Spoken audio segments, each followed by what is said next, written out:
Welcome back to another Trash to Treasure. Today we're making rain sticks, a great addition to any music or movement lesson, plus they're a wonderful attention getter for all you teachers.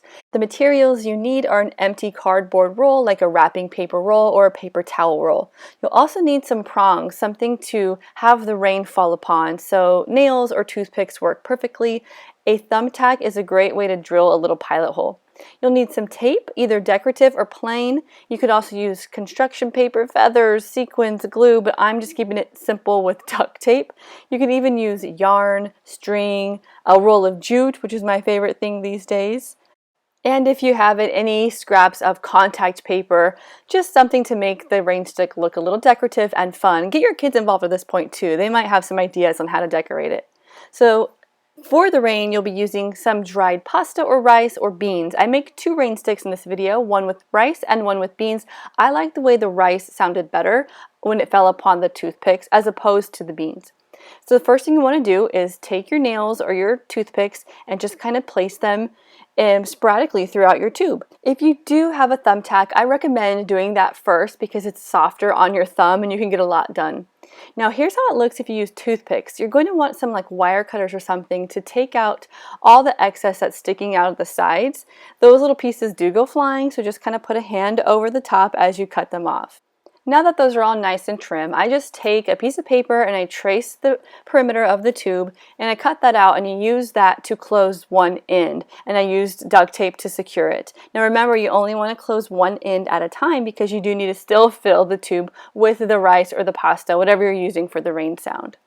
If you go ahead and use the nails, you eliminate the step for cutting anything off because the nail head closes it perfectly, so it's already done, and you can go on to the next step, which is closing the ends. Now if you don't want to trace paper, you can also just do something simple like take a piece of tape, fold it in half to hide any of the sticky sides, and then take another piece of tape and stick that to the middle. I'll show you what I'm talking about here.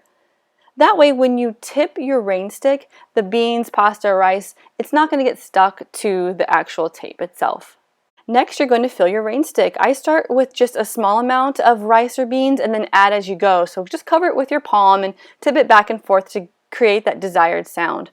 Once that's done, it's time to decorate. Now this is where you can do it easy like me and just take a large piece of duct tape and cover the whole thing, or you can get your kids involved and have them glue on some feathers or construction paper, any kind of arts and crafts stuff you have around the house. I do caution that both of these tubes need a little something, because if they were to squish them in their hand, I fear that they might get poked with the nail or the toothpick. So I might recommend putting some duct tape anyway, even if you plan to decorate it further with construction paper. So here I am getting a little crazy with some extra zebra print contact paper. Yes, I actually used that in one of my cupboards once, you guys. My tastes have quite changed over the years. And then I got even more carried away and pulled out the ever handy hot glue gun, and I hot glued on some jute and some fuzzy pom-poms, and I kind of went to town. So here's the finished product. Let's take a listen.